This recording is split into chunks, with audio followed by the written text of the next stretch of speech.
Salam əziz müdavimlər və abituriyentlər. Bizim bugünkü mövzumuz frazeoloji birləşmə olacaq. Frazeoloji birləşmə nədir? Dilimizdə mövcud olan bütün sabit söz birləşmələri frazeoloji birləşmə adlanırlar. Frazeoloji birləşmə dilimizdə uzun illərdir ki, hökm sürür və frazeoloji birləşmənin tərkibində olan bütün sözlər birləşərək məcazi məna ifadə edib, birləşib və bir məna ifadə edirlər. Gəlin görək frazeoloji birləşmələr daha hansı xüsusiyyətlərə malikdir? Frazeoloji birləşmələr bütövlükdə bir leksiya məna ifadə edirlər. Yəni, frazeoloji birləşmənin tərkibinin neçə söz olmasına baxmayaraq bir məna ifadə edir və məcazi olurlar.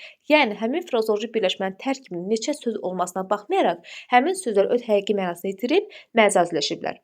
Deməli, həqiqi mənasını itirərək məcaziləşən sözlər yanaşı gələrək bir leksiya məna ifadə etdilər. Məsələn, ciyərli olmaq sözü qorxmaz olmaq deməkdir.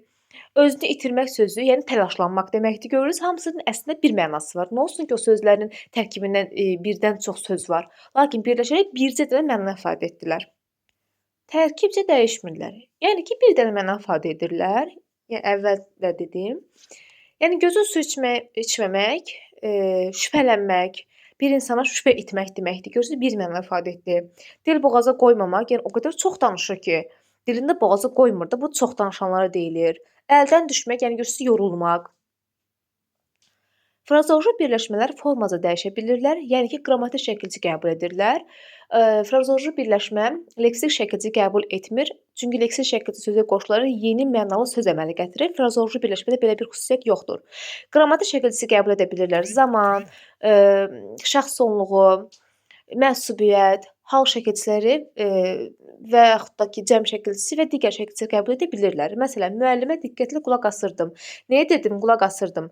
Ir indiki zaman şəkilçisi, dı idin qısaldılmışı, mu isə xəbərli şəkilçisi. Yəni mən qulaq asırdım. Frazeoloji birləşmənin daxilində sintaktik əlaqə yoxdur. Yəni biz bunu axtara da bilmərik. Bir dənə frazeoloji birləşmə götürmüşük, tərkibində 5-dən çox söz var, məsəl üçün. Deyək ki, 5-dən çox söz var və biz bunu götürürük ki, hə, bu söz buna yanaşmadır, bu söz onunla uzlaşmadadır, ikinci nöqtəli söz birləşmə və sair belə sözlər deyə bilmərik. Ümumiyyətlə, frazeoloji birləşmə tərkib hissələrinə ayrılmır.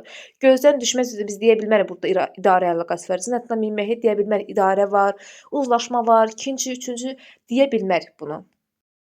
Bütün cümlə üzvləri yerinə çıxış edə bilərlər. Yəni, istənilən cümlə üzvü kimi biz frazeoloji birləşməni görə bilərik. Baxın, mübtəda kimi ürəyi yanmaq, yuxusu qaçmışdı, nə etmişdi, xəbər, qulaq asmağı, nəyi, tamamlıq, gözündən düşən adam o idi.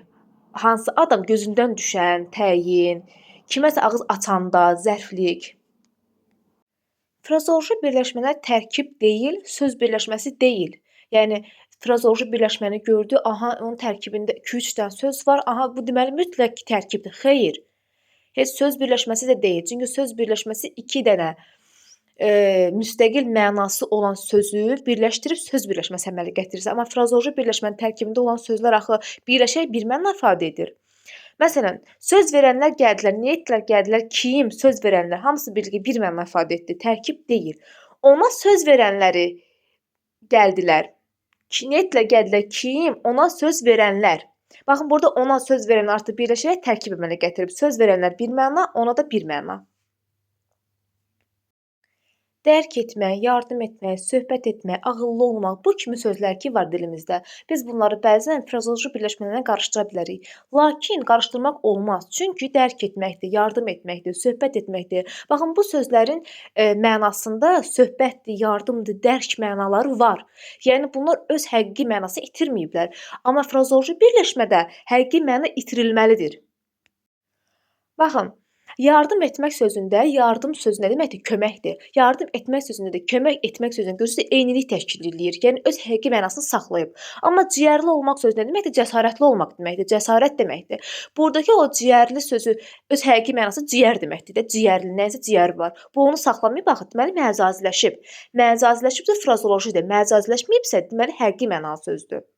Bəzən də elə frazeoloji sözlər qarşımıza çıxır ki, onlar həm həqiqi mənada işlənir, həm də, məcazi mənada işlənərək frazeoloji birləşmə olur. Elə məsələn, tutduğunu buraxmamaq sözü var ki, biri var ki, inadçıdır da bu adam, tutduğunu buraxmır. Elə deyir ki, mən deyəmdir.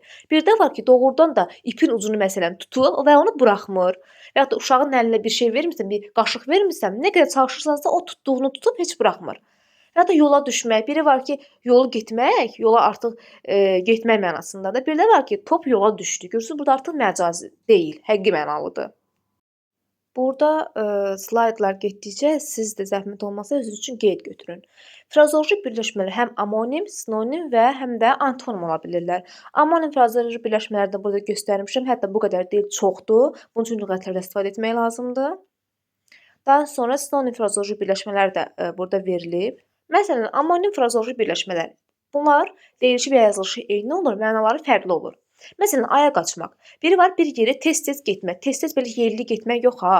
Məsələn, tutaq ki, məsəl üçün deyirəm, bizə bir nəfər gəlib və o bir dəfə gələndən sonra başladı hər gün bizə gəlməyə. Görürsüz, elə bir ayağı açıldı. Bir də var ki, yerimək. Doğrudan da ayaq açma. Məsələn, uşaq ayaq açdı, yəni yeridi mənasında.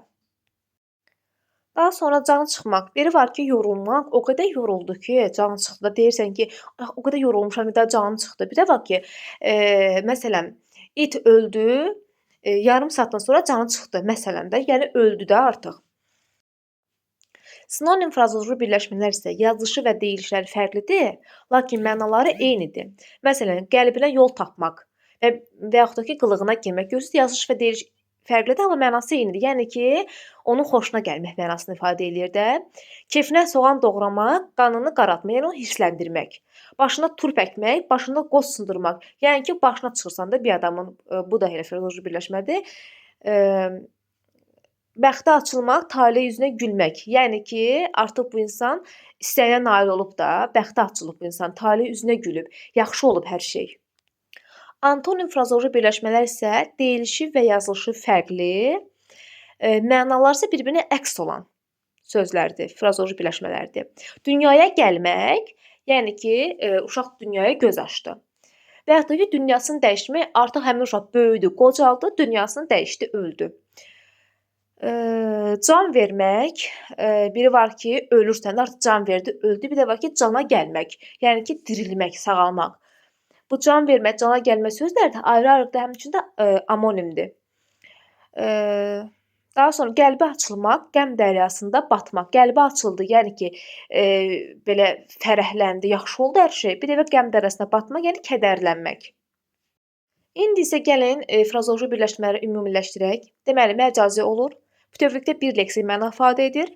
Tərkibcə dəyişmə, yəni ki, bir dənə mənası olur da. Formaca dəyişə bilirlər, yəni ki, qrammatik şəkildə qəbul edirlər, leksik şəkildə qəbul etmirlər. Bütün cümlə üzvləri kimi çıxış edə bilirlər. Mübtəda, xəbər, tamamlıq, təyin. Frazeoloji birləşmə özündən əvvəl gələn sözlərlə bir yerdə tərkib əmələ gətirir. Təklikdə frazeoloji birləşmə tərkib deyil. Antonim, sinonim və amonim ola bilirlər.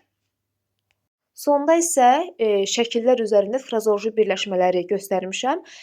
Belə baxmaq və oxumaq daha sizin üçün rahat olacaq və daha yaxşı yadda qalacaq. Bu günlük bu qədər. Ümid edirəm ki, sizin üçün faydalı oldu. Like etməyi, kanala abunə olmağı unutmayın. Gələn görüşlərədək.